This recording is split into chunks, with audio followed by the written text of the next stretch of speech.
On October the 15th, a first deadline in the roadmap for implementation of the Idlib demilitarization agreement passed. According to this agreement, militant groups had to withdraw all their heavy weaponry and equipment from the declared 15 to 20 kilometers deep zone and halt any actions against Syrian government forces. By October 20th, all members of radical militant groups, like Hayat Tahrir al-Sham and its allies, have to withdraw from the area. Turkish media has already claimed that all heavy weaponry has been withdrawn by the so-called opposition.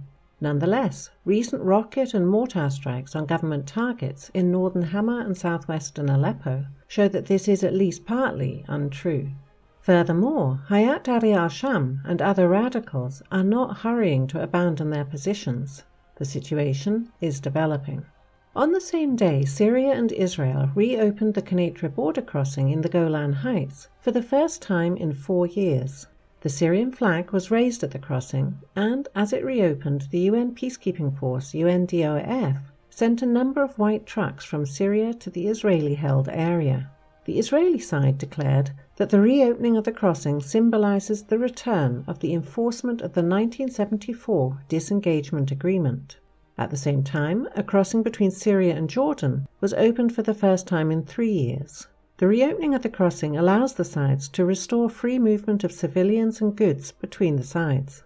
The reopening of Nasib offers major financial relief to the Damascus government by restoring a much-needed gateway for Syrian exports to other Arab countries.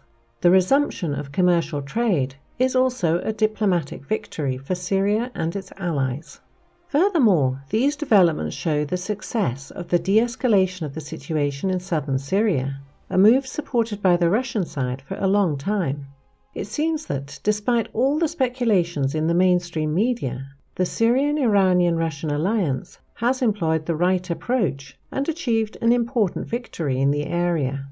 Additionally, Syria's Foreign Minister Walid al-Muallem made a statement highlighting the further course of action in the conflict for Damascus, once again saying that areas in the country's north had to return to Syrian sovereignty.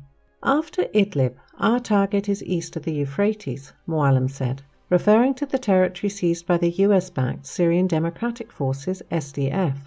Nonetheless, he added that the Damascus government is ready to hold negotiations with the Kurdish-dominated faction within the existing legal framework, meaning, first of all, within the constitution.